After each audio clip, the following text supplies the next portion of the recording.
This is Critical Thoughts. Right now, I'm Jake Bird, one of the admins. My fellow guest is Braxton Smith, also an admin. And we are currently discussing one of the political candidates for president, Donald Trump. And we're just trying to go over the information that we found on him, evaluate what we've seen in the public, and, just shoot the shit about it.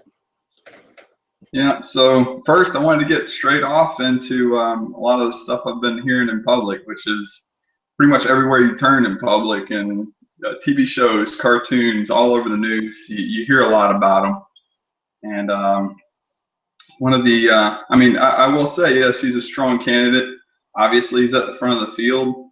That's what a lot of people like about him, is that he's what a lot of people would consider not an establishment candidate. He's not an actual politician. He's a businessman, they say, or an entrepreneur. So he just kind of came out of nowhere. Now he's all over the media, and they're talking about how he hasn't spent anything, and yet he's so powerful right now in the rankings. But one of the first myths I want to knock out is why he's so powerful, why you hear so much about him, and that would be, quite simply put, the reason why you hear about him so much is because the media won't quit talking about him. He's such a powerful candidate that he's always the center of discussion. And usually when you polarize, you have people that are split for or against. And he has found a stance on that, on one side of the fence or the other, in almost every topic. So he's being really controversial right now, putting out a lot of controversial information, saying things that people normally wouldn't say. And so he's getting much more publicity. As I say, even bad publicity is better than no publicity. So this has got him at the forefront of the party right now, because the fact that he's being talked about already sets him apart from just about all the other Republican candidates, especially that driftwood Jeb Bush. That's his problem right now. He's not saying anything. He's boring. Nobody cares. Ben Carson's fallen off the radar because he hasn't really said anything controversial. He did a little bit, and he started picking up wind, but notice he's kind of dropped off as well, because he can't really just keep up with the momentum Donald Trump has going right now. Yeah, he's got that perfect combination with an audience of having that celebrity personality and having his finger on the pulse of populist ideas. Yeah, he definitely plays off that pretty well. So another thing I wanted to address was the whole he's not an establishment candidate thing. Big issue with that, though, is okay, granted, he's not a politician, but realize the implications with this is that we don't really, the only records we have to go off of is what he said in the news.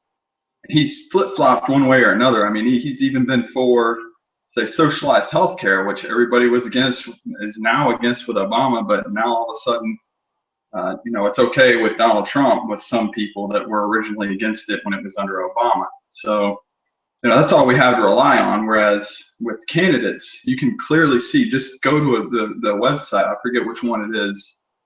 I use it all the time. Can't remember off the top of my head, but there's a website. I mean, just Google it. Google it. You can look up, voting history. It's a .org website, and they will tell you what candidates have voted for, and you'll know what you're going to get. Yeah, there's sites like Open Secrets, Ballotpedia. Yeah. Okay, Ballotpedia. That's the one I use often.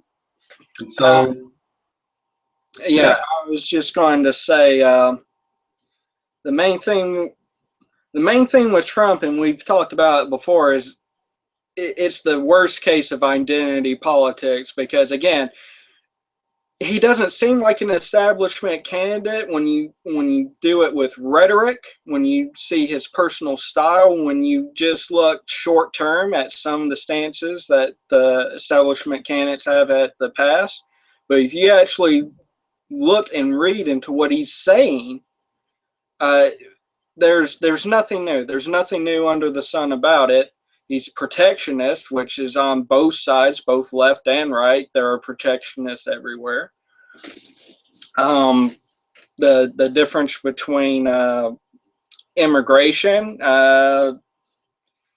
that's pre-establishment for most parts. He really wants to close down the borders I don't really see anything where he stands out there. So it's just Trump, because his name is Trump and it's not Bush and it's not Clinton or something like that. He's getting this following that follows his rhetoric. Right.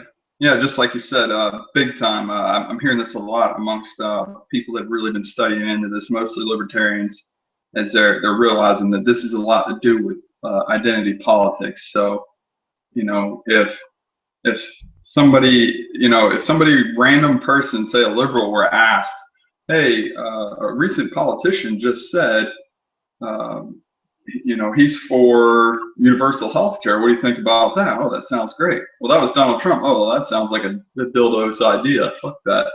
So it gets thrown aside, but it's like whatever the name's attached to it. And it goes the other way too, though, is a big problem we're having right now is that Donald Trump has established himself so much that he goes into these. You'll see a lot of these internet polls.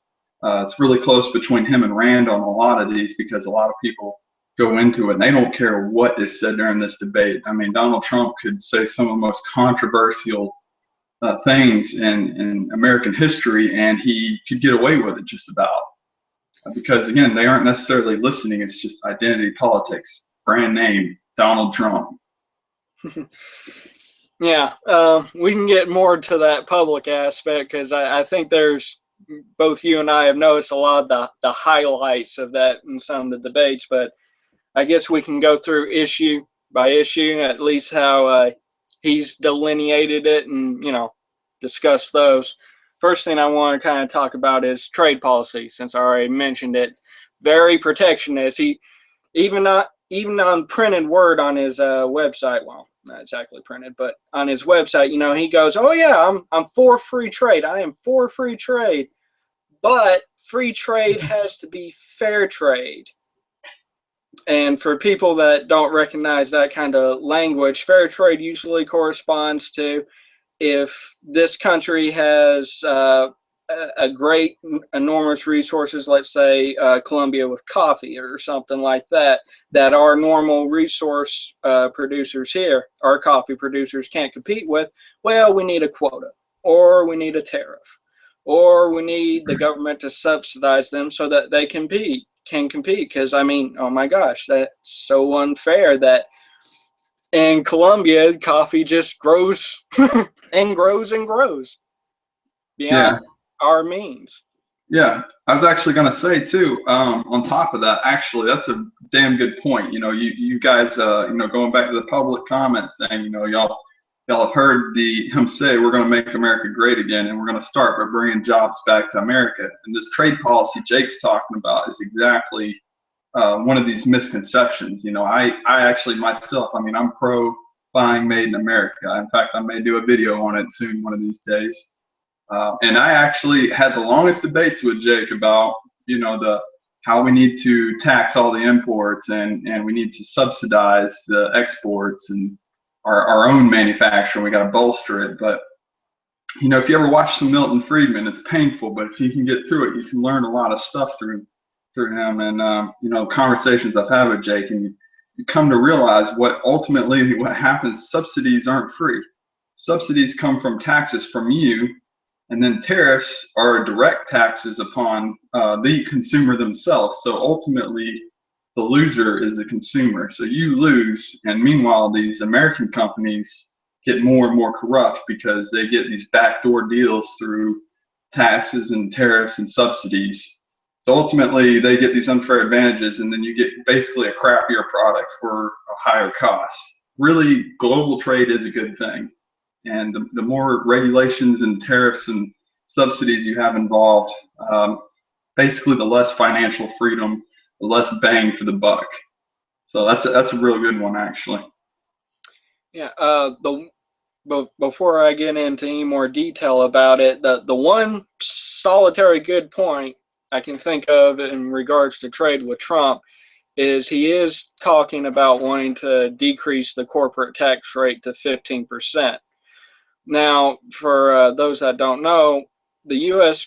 pretty much has the highest corporate tax rate compared to most other civilized nations. Highest, yes.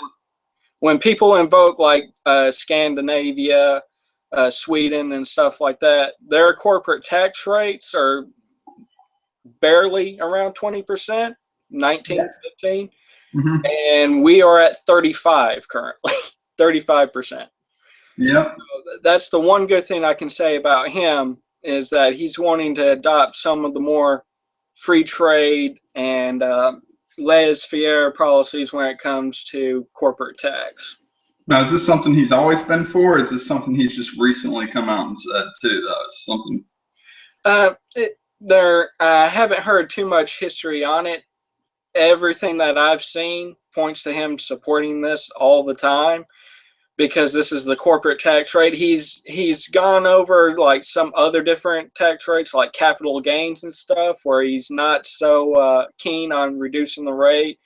I mean, during the debates, he's said he's for the progressive tax system. So, you know. But on this one. All right, good shit. What else you got? Well, related with trade, of course, is the situation with China. And one of the things he keeps wanting to harp about is declaring China a currency manipulator. And calling the kettle black? Well, it's not just the pot calling the kettle black, but there's numerous issues on this. First of all, by definition, because the government controls the printing of money, it will always be a currency manipulator. So now you're already wanting to go into the debate of the degree of manipulation. What is bad currency manipulation? Right. And on this, there is no consistent definition. And when he invokes this, it's like it's supposed to be some revelation, like just by calling them this, we will get some sort of action done. We have the IMF. We have the international trade organizations. This has been issues going back for all the countries 20 plus years. Nothing has been done. So I hate it when he keeps invoking this, because there is a grain of truth to it, but he has no plans to it. It's basically whatever he writes about, whatever he says about it. Oh, we'll just call them a currency manipulator, and I don't know, bad press, bad feels. No, magically will make things happen. This is another instance of demagoguery, and that he is engaging people. Because again, what was another one of my big problems? I hated the fact that everything was made in China. Everybody's wearing it now, and you know, like people are wanting something done about it. You know, so you don't have. You might turn the volume a little bit. I'm hearing echo, a little bit of echo. All right, so. You know, a lot of people are wanting something done about it, just like with, and you know, we've talked about demagoguery before. You see it with Bernie Sanders. You know, people see things going wrong with Bernie, you know, in the country that Bernie Sanders addresses, and while it may not be logical, it still registers. Same with Donald Trump. I don't think he has a plan. I think it's just a talking point for him to say, "Hey, China's really effing us in the A, and I'm going to do something about it." And it sounds like he is. Like, you just listen to it and you're like, all right, he knows that there's something wrong. He's going to do something about it. Yeah, and then you ask the oh so important question, how? And crickets. Yeah. But hey, don't forget to switch between the screens too. I don't know if you're in control of that or not, but I don't know which one those are, but. Right now it's doing automatically based on sound, so. Well, hope that's been keeping up. All right, so.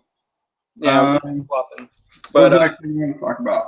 Well, still on the topic of China, part of his wonderful trade program is he's wanting to engage us more in deploying in the China Seas and strengthen the U.S. military. That's something he talks about with trade. And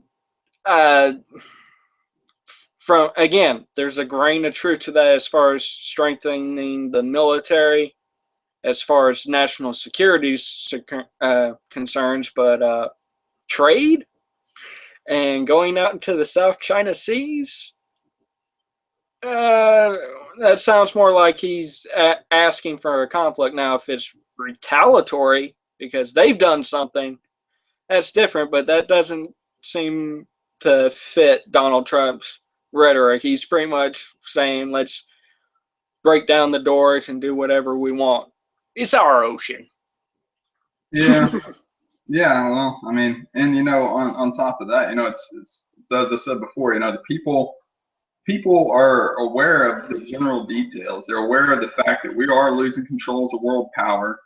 China's taking over the Pacific right now. Um, our military, I'm watching myself, I do, I dive on some of these vessels, and I mean, I'm looking at them first person, and I'm seeing the fact that they're outdated. Our Navy is becoming outdated, and it definitely needs addressing. I mean, it's not just me. I see firsthand, yes, but a lot of other people, they pick up on this too. They talk to people like me, people that are in the military, and they hear all the time, yeah, we aren't quite as stout as we used to be, and we need to do something about it. So he's basically, it just seems like he's addressing all the whisperers that are going around America about what's wrong with it. And as you said before, it sounds good on the surface, but I mean, when you get down to the details of it, there's some serious implications with it that I'm thinking. I personally, just hearing so far what I've heard, I just think that it's not something he's going to follow through with. But if he did, there'd be serious implications. Yes. Yeah, I think it's just one of the, again, demagoguery. He's playing to the knowledge everyone has that there's perceived weakness with the military. But again, when he makes these statements, we should ask the question and we should try to see what he's proposing for solutions. And right now, I haven't seen anything. I mean, it's the general statement, like with making America great again, he'll somehow make the military great again. Yeah. Yeah. And I mean, hell, we've heard similar rhetoric and stuff that sounded really good from a certain senator back in 2008. I mean, Yeah. Barack Obama, if you listen to some of his speeches back in the day, they sounded freaking awesome. Like, I mean, I guarantee you I could find one that would pander to our beliefs. And on the surface, he sounds great. But if you look at his voting history, if you can actually hold him accountable for things he said in the past, you'd see that he's just pandering. He's no better than, like I said, Bernie Sanders, or in this case, Donald Trump. It's like, oh, you guys like guns? Well, let me tell you about how I'm going to hook y'all up with gun rights. Automatic weapons for everybody, mandatory. And that sounds super awesome. That's something you can rally behind. But ultimately, it's like, is he going to follow through with it? Did Obama pull out of those wars? Well, yeah, not really. how's Gitmo looking? It's pretty active for a closed base, but, yeah. Anyways, another topic, since we're talking about military, VA reform. That's another pinnacle of his plans, wherever you see on his sites and stuff. And this one, this one, you really have to get with the details, even with me, because you're a friend of mine. You're in the military. My father and mother, they're retired. They're out of the military. There's this issue, as far as I'm concerned, of we've made a promise to these people to take care of them because they've served the country, and we want to follow through on that. But then the practical side, how do we do that? What's that drawing line? Because there's drawing lines also in the private life. No matter what technology is out there for cancer, if you can't afford it, you're not going to get it. And some of the things he's brought up, one of them I kind of like is he brought up satellite VA clinics. So that's pretty much, Yeah, I like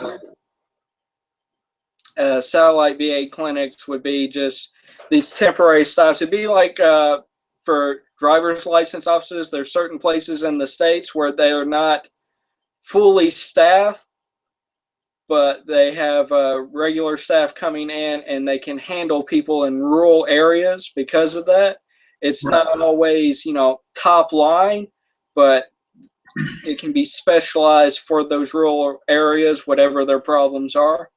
That's one that I'm kind of, again, we need to actually look at the budget and see what we can to do to actually get these types of clinics. But on the face of it, that's a real good idea, in my opinion, especially with the problems we've had in the last few years with the VA. Another program I kind of liked was kind of like a surrogacy with other hospitals. So if the VA is busy, what you can do is you can go to another hospital, show them your ID card or the special medical care card associated with servicemen to those hospitals, and you can get the treatments allocated through those hospitals.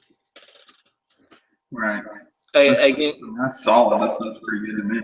Yeah.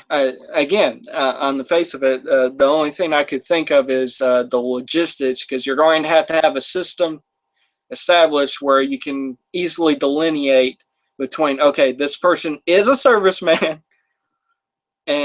or woman, and they're coming for this treatment, and nothing bleeds over. There's not going to be some sort of fraud or losing of medical records or something like that. Another thing that he's talking about, again, no specifics, but increasing funding related to PTSD treatment, traumatic brain injuries, and suicide prevention.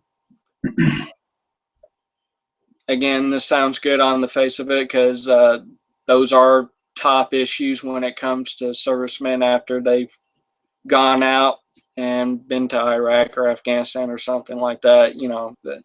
Those are leading medical issues. Right. Well, all right. So I just wanted to say too, though. I mean, like this is a pretty good gouge. I mean, it's cool that he's doing this, but I mean, it's kind of, I mean, really in the face of it. I mean, I myself, and I think even a lot of people that might be kind of worried about that. They're kind of worried about bigger things, and this is probably what I've heard the most about so far is what he's going to do with something like that. But I mean, it's like at the end of the day, it's like you said, it comes down to the whole funding of it, funding the whole operation. It's like we need to be hearing more about the policies of, like, what are you going to do about the economics? What is your stance on war? It sounds like he's against war, and if he is, that's definitely going to help fund this stuff. But it's not really, in my opinion, it's not really one of the bigger issues, but it's damn sure something he's harped on. And it does seem to be one of the things that, say, somebody like Fox News covers a lot. Fox News bashes them, but, what they always talk about is problems with the VA. I mean, that's probably 10% of what they talk about anymore is like problems with the VA. And guess who's there to answer it? Nobody else is talking about it. But Donald Trump is that really our biggest issue with the nation right now? I mean, that isn't even on my top 10 right now. I'm more worried about getting sent into a war and being blown apart than I am about, like, okay, well, what am I going to do afterwards?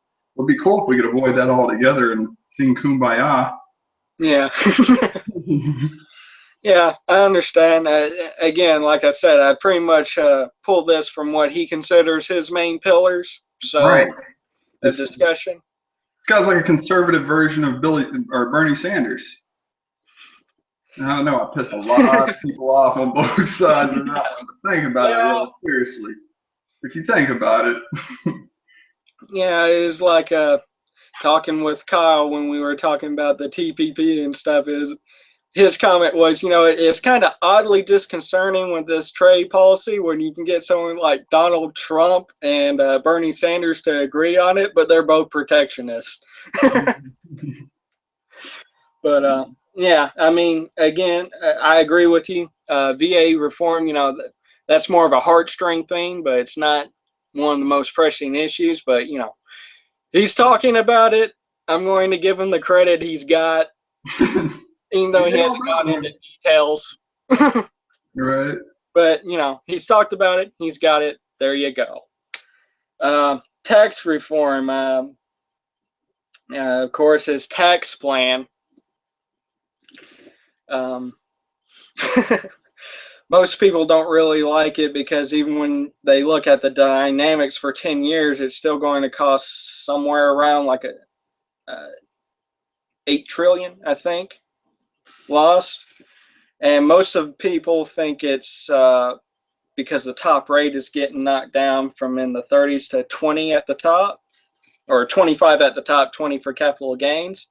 But what they're not understanding also is that at the bottom rung, where you pay zero taxes, that's going to include people that make $25,000 single, $50,000 married, and $37,500 head of household. And the current rates for that, like for married filers, I think the lowest drop off area is more like 30,000. Right. I'm not exactly sure on that one because I've seen numbers both where they account for inflation and don't account for it, but it's like around 30,000. So you're already adding income of like 20,000 a year, and you're saying those people aren't going to pay any taxes at all if they're married. You're taking what the stat on here is like 50% of households are no longer going to be paying taxes. That sounds great and all, and we're all for not getting taxed, but at the same time too, you kind of got to get a little bit of a chip in from everybody. You don't want to screw out or discriminate against any group, financial group. So. Yeah, I mean, the government is a service for everybody, and it's the reason why I'm against the progressive tax system is that's like going to a bus station and the guy notices you're wearing a suit and he goes, "Oh, you're wearing a suit. It looks like you can afford an extra $10 for this bus ride." Doesn't matter where you're going, doesn't matter what the service is, but because you're in this perceived income bracket,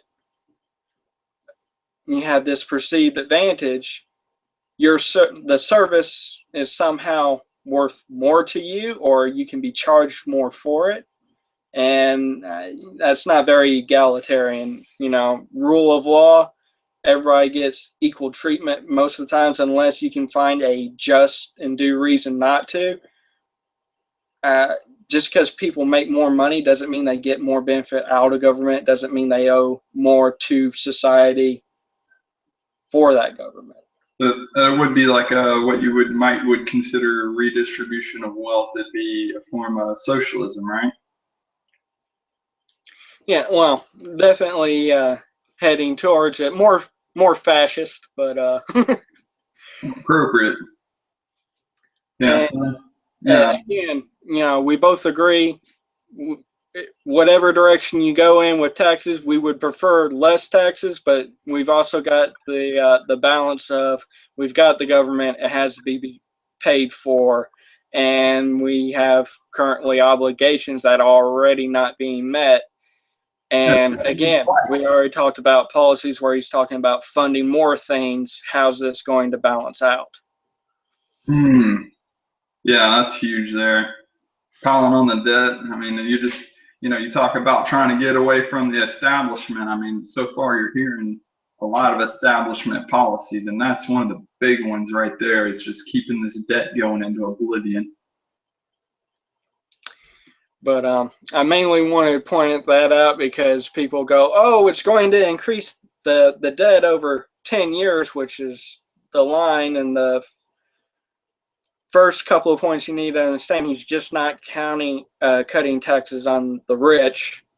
Again, 50% of the households would not be paying taxes in the U.S. That's not the top area. That's the bottom area.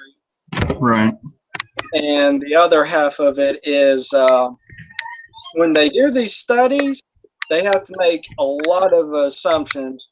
One of the basic ones is they usually do a static analysis, and then when they try to account for certain dynamics, you know, they're assuming growth rates of the economy. They're assuming everything goes perfectly as planned and everything else never changes. And they usually only look over a specific period of time, because after like that 10-year amount, you're essentially just any guess is as good as any other. Right. So I wanted to get that out of the way. And this is also including not just the change in the income tax, but he's wanting to eliminate death taxes, inheritance. He wants to eliminate death tax? Yeah. All right. It's good stuff. I like it. Yeah. Again, you know, I think most people in general, and at least us, the direction we want taxes to go is down for the most part. Right. Yeah, and you know, you were talking about like how is he gonna fund a lot of this stuff, and you know, I was telling you earlier. Well, he's talked about, hey, you know, non-aggression. He's actually has talked about non-aggression foreign policy, but you know, only thing he's really said it in regard to is something as crazy as these other candidates. These other candidates are just out of their mind when they talk about let's take on World War III, let's go to war with Russia and China. Like, they're seriously openly talking about this now. And Donald Trump and Rand Paul are the only two on the stage just telling them they're out of their minds. That's not going to work. So, you know, I hear that and I automatically think, oh, well, okay, Donald Trump's non-aggression, but I haven't once heard him say, and correct me if I'm wrong, but I've never heard him say that he wants to pull out of war right now.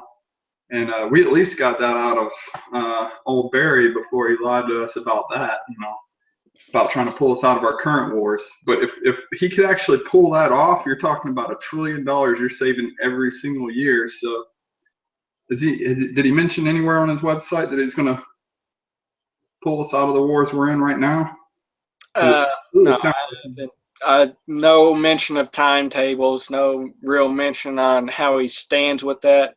And for the wars itself, even with like Syria earlier on when he was talking about our situation with Syria and how Russia was starting to insert themselves in, you know, he was kind of a little bit more aggressive, but then after talks of like no-fly zones and I guess seeing how effective Russia was being, he kind of backed off of that and, you know, aligned more with Paul on that one. But I think he's just going to leave himself wiggle room for that. Yeah, that's what I hate. He's not really providing too many damn sound bites for that one. I mean, he's got plenty for all this stuff that really doesn't matter. Well, at least not to me, anyways. But you know, the huge things, there's nothing for me to go off of. You know, all he does is just pander to the small emotional stuff. The things that the news is telling us is the things we need to be worried about. Yeah, he wraps his whole policies and stuff in nice, pretty paper, but if you try to open the box underneath, it seems to be empty. Just like another Nancy Pelosi offer, you got to open it up first to find out what's in it. You know, you got to pass this policy before we let you know what's in it.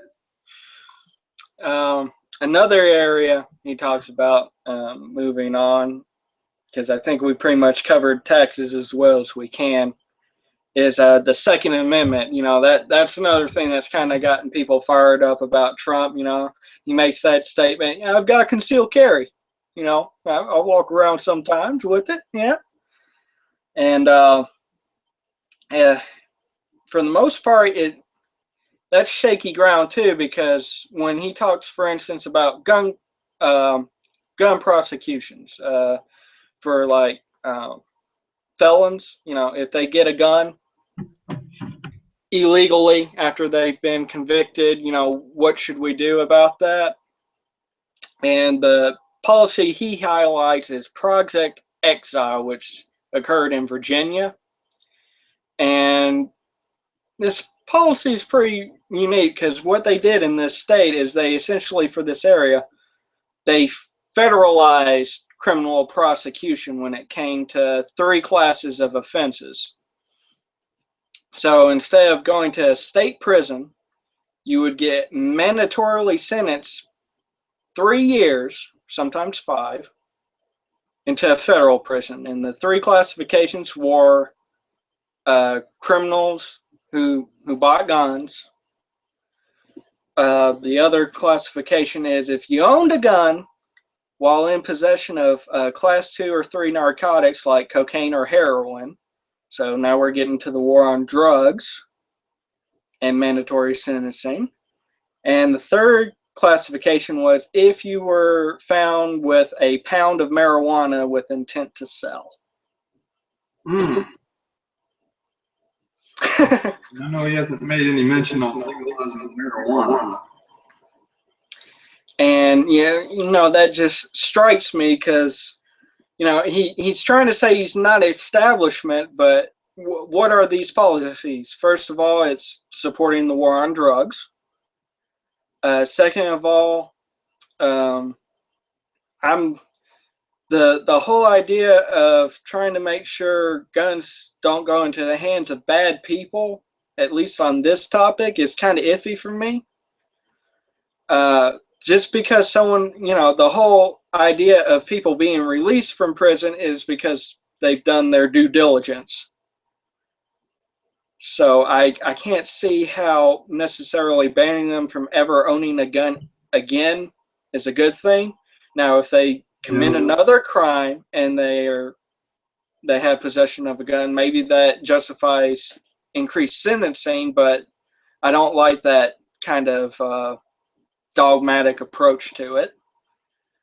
And again, it federalized criminal prosecutions. It gave to the federal government control over a state's criminal processes. And that's something I think every person needs to worry about, is when you let these government controls become more centralized, where does that leave just normal everyday Americans? Because a part of this criminal justice system, again, is you're deciding whether someone is guilty or not guilty, not if they're innocent. So what happens to people that may be falsely accused? Yeah, and that's another problem we're going to have to about this whole, not having a politician in there thing. Is like with a politician, again, you have voting records that reflect, and you can see that, where these people have actually stood in the past about weapons. But, with Donald Trump, the best we have is the fact that on his own premises, we found that he actually has a no gun policy there. So, like, if you're going into Trump Towers or his casinos or any of his hotels, there's no gun policy there. So, for all you people out there that have your own little house or trailer or apartment or wherever you live, for anybody that owns one of those, and you're all for guns and you have guns on your property, whenever he rolls up with his little eminent domain act and has the government ability to mow your house down to make a limousine parking lot, well, guess what it's going to be? It's going to be a gun-free zone. So I just found it was kind of odd that, I'm on a Republican debating stage debating Republicans to Republicans and other conservatives that are tuning in. Historically speaking, conservatives follow Republicans. Maybe it wouldn't be a good idea to say, hey, guns are a bad idea. It's political suicide. So obviously he's going to say he's for it. But again, what's his ultimate conviction? I mean, he said on his website is some backpedaling stuff. That's all I'm hearing is a bunch of backpedaling. And then his history, the only thing we have to rely on is half-assed. But, you look at Rand Paul and Ted Cruz, they have a voting history where we can go back and see time and again that they staunchly defended our Second Amendment rights. Yeah, and like you said, there's a lot of backpedaling. He also makes some of the basic statements like, concealed carry should be respected within every state. Again, okay, he made the statement. Federal overreach is what it sounds like. More federal overreach. Okay. Yeah, and then, allow the military to carry firearms on bases and recruiting centers. Thank you. Somebody's saying it. Jeez Louise, how many more Fort Hoods do we need before we wake the fuck up on that one? So okay, he addressed that. He got that one. That's good. Yeah, but then again, he's made the statement. How far does he support it? How does that factor into his agenda? And like you said, he is talking to conservatives. So, right. But yeah, again, at least he said it. There you go. Right. And let's see. The final one he mentions as one of his pillars is immigration reform, and that leads to one of his infamous statements: "Make Mexico pay for the wall." And what does Mexico had to say about that, by the way? I have no idea with the diplomats, but on its face it sounds absurd, but wait till you hear the details about it, because he actually has a plan. He has listed points onto how he will get Mexico to pay for the wall. Point 1, impound remittance money. So remittance is whenever any person on this side of the border, whether they're illegal Americans, naturalized citizens, whatever, send money out of the country. So what he's basically saying is that any money heading to Mexico, we just need to suck it up, if it's not tied to a business.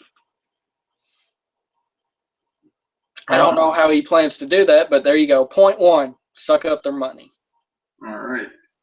Plan 2. Point 2. Point 2 of his 4-point plan: increase fees for temporary visas or revoke them for Mexican CEOs and diplomats. So basically, discourage people from being legal immigrants. Okay. And discount foreign policy. We're supposed to have ambassadors and diplomats talking over here, discussing, trying to get an understanding with each other. But hey, why not just revoke them? Because Mexico, we need a wall. Yeah. World peace and all that, making sure there's an understanding between our countries, due diligence, all that. Nah, gotta have the wall, man. Gotta have the wall. Gotta have money, All right. 3. Point 3. Increase fees on border crossing cards, NAFTA worker visa fees, and port fees. So again, with trade and immigration, he pretty much point 2 and 3 are just all the legal means and costs to having trade or foreign relations, and increase them. So basically, the first 3 steps are going to be why we need a wall to begin with. Okay, continue. Holy shit. Yeah. And then the 4th one is possible tariffs and foreign aid cuts. Foreign aid, I'm not too bad with, but again, falling back on his protectionist line, we need more tariffs. Yeah, I tell you what, man, the only thing that's going to rival after all this shit gets enacted, the only thing that's going to rival the import of illegal drugs will be like smuggling in car parts for classic Volkswagens. I mean, it's amazing. When we want to handle this legal immigration problem, what are we going to do? We're going to heavily tax and increase the cost of legal immigration and foreign relations. Why, that's not. Yeah, it's a horrible idea. Jeez, I really thought, like, genuinely, I thought he had something better than that. That's pretty embarrassing, actually. But, yeah. And you thought it sounded crazy before. There you go. Now, at least we've gotten to peer a little bit into Trump's mind. Yeah. I mean, outright, I don't think we even need to really explain that to anybody. If we do, we got that comment box below. Not wrapping it up yet, just by the way. I got one more point I wanted to put out, but a lot of this stuff we feel like is pretty cut and dry, straightforward. This is one of those things that, yeah, okay, if you disagree with us on, feel free to comment below. Let's have a discussion. Hell, we may even have a guest appearance by you if you want to on our show one day. anyways, I had one little point I wanted to put out, something in regards to immigration reform. I'm sure we discussed this before. All right, so this is my bombshell that I just immediately took him off my list of possible like permanently, I should say. He was pretty much gone a while back. Because recently when he came out and he said, President Franklin Delano Roosevelt's World War II use of the Aliens and Sedition Acts to issue presidential proclamations to apprehend, restrain, and deport Japanese, German, and Italian alien immigrants were viable, and plans to use the same thing with Muslims. He cited FDR because he figured FDR was a good leader. He's actually a very progressive leader, for starters. I mean, he's a poster child for being liberal, for fuck's sake. But I mean, this is just atrocious. I mean, the Japanese, Germans, and Italians, after all was said and done, they actually had a bitter taste left in their mouth. I mean, they had assimilated with us. And right now he's talking about the Muslims. A lot of them are assimilating with our culture, believe it or not. We have a lot of them mingling in. And, I totally understand. Maybe I myself, I thought he was originally just for cutting off more Muslims coming in. I get that. Jake might disagree with me on this one. Tighter security on people coming in from those areas. Something similar to Rand Paul. Not an outright ban because of the religion, but we know there are these terrorist organizations in the area. So we need to increase security in regards to immigration from those areas. Right. So, getting a little smarter about it. I totally get that. Sometimes you got to flex a little bit on your principle and your policy. I mean, you can't be too damn rigid to be a successful nation, but again, you don't really want to discriminate either, because start to alienate out the Muslims that are here right now. And, how are they supposed to feel when you're talking about, I mean, he's talking about outright deporting Muslims that might have been here for generations.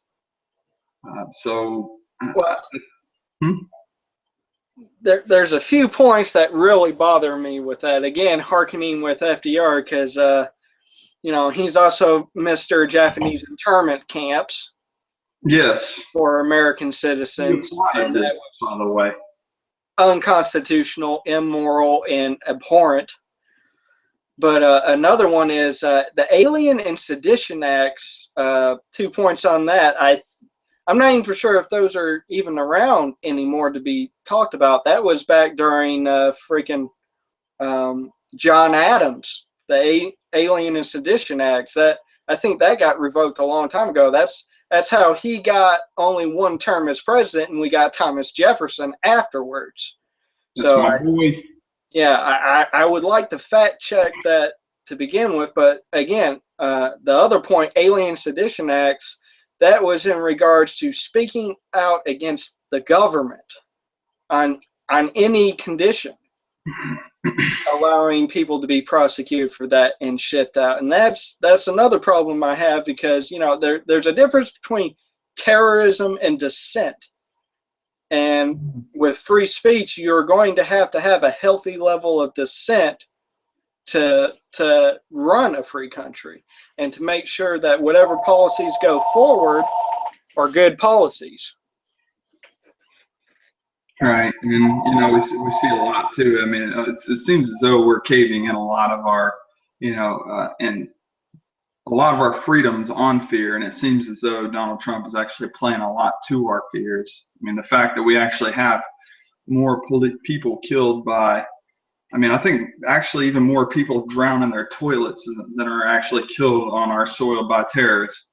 And, that's not just to say that they should be completely dismissed. I mean, I do see that a storm is on the horizon, but the moment we start sacrificing all of our liberties just for the illusion of security, mind you, I said illusion, we start to lose our moral compass, and we start to lose who we really are as a nation. We are no longer this free nation that led the world. Now we're finding ourselves in a spiral here. Biggest problem with Donald Trump, I would say, would be that one problem right there. I mean, I understand trying to find a solution, but you don't get to a point where you start just crushing the rights of any minority. You know, I don't know a single Muslim. I never met them. I'm not really, and you know, Christians. I'm not a Christian myself, but I don't believe in a lot of the stuff they do. But I'll be damned if I don't stand up for their rights to do as they please, as long as it doesn't affect me.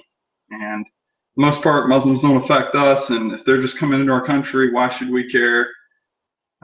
Just let us have our Second Amendment rights, and you know, if they ever do start slipping, well, we'll handle it. But that's about all I have to say about Donald Trump before I wrap it up a little more. How many more minutes? How far are we into this? That's a good question. I think we pretty much I think we're at the tail end of it. Okay, so just one more thing I want to do, wrapping it up on the whole image of Donald Trump. You know, I understand he's a majority candidate, or he's a front runner of the political group, right, or the GOP right now. But understand that if he does, you know, a lot of you people are you know, people out there in the GOP are saying, you know, he's a strong candidate. He's what we need during wartime.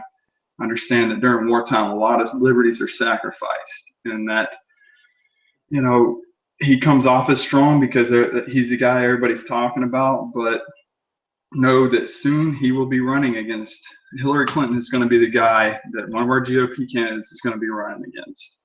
And I predict that Bernie Sanders is going to be her running mate. And so you put Donald Trump up against that, he's so polarized right now. You have so many people against him. I guarantee you he will not stand a chance. I don't want to say you're throwing away a vote here, but for anybody that thinks that we got to vote for him because he's the only one that's going to stand a chance, that's not the case. He's polarized so many people now. You're fighting an up-close battle right now if you think Donald Trump is going to actually beat out Hillary Clinton. The only person right now, and you know, the person that's winning a lot of straw polls right now, I just got to go ahead and come out and say it. Rand Paul is the only candidate I really see is standing a chance because he's the one that's pulling all the parties together right now. There's people, I'm reading all these forums, I'm seeing all these polls, and it's almost unanimous that everyone wants to rally around one message. The only message that's separated from one candidate, and all the rest is Rand Paul's message of liberty. Nobody else is speaking it. He is. And unfortunately, Donald Trump is a powerful public figure, but he's just not the figure of liberty I'm looking for. Yeah, back to the point of fear mongering and stuff. I would encourage anybody to think that you can't go with identity politics. You can't go with the demagoguery. You've got to focus on the principles. We are talking about, you know, religious freedom with the Muslim immigrants and stuff, how they shouldn't be persecuted for that. But that also dovetails with a lot of other issues. For instance, it's a common issue with gun rights after mass shootings. People are wanting to try to crack down and control or buy back the guns. And again, it's an important issue. When people die, mass shootings or otherwise, it's always a terrible thing. But you've got to compare it with all other issues.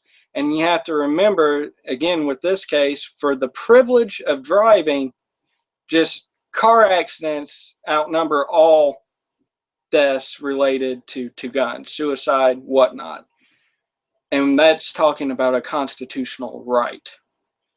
You cannot start using your fear to delineate and disintegrate rights. Because once you start doing that, those are supposed to be the most protected things by our Constitution. And if you break down those protections, everything is up for grabs. All right, man. Yeah, you nailed it. That was all the stuff that I had forgot to say at one point or another. So that's all I got, man. All right. Well, thanks for anyone tuning in. And again, please message, discuss, debate. You know, if there's something we've been wrong about, please point it out. We're happy to hear from you. Until next time. Thank you.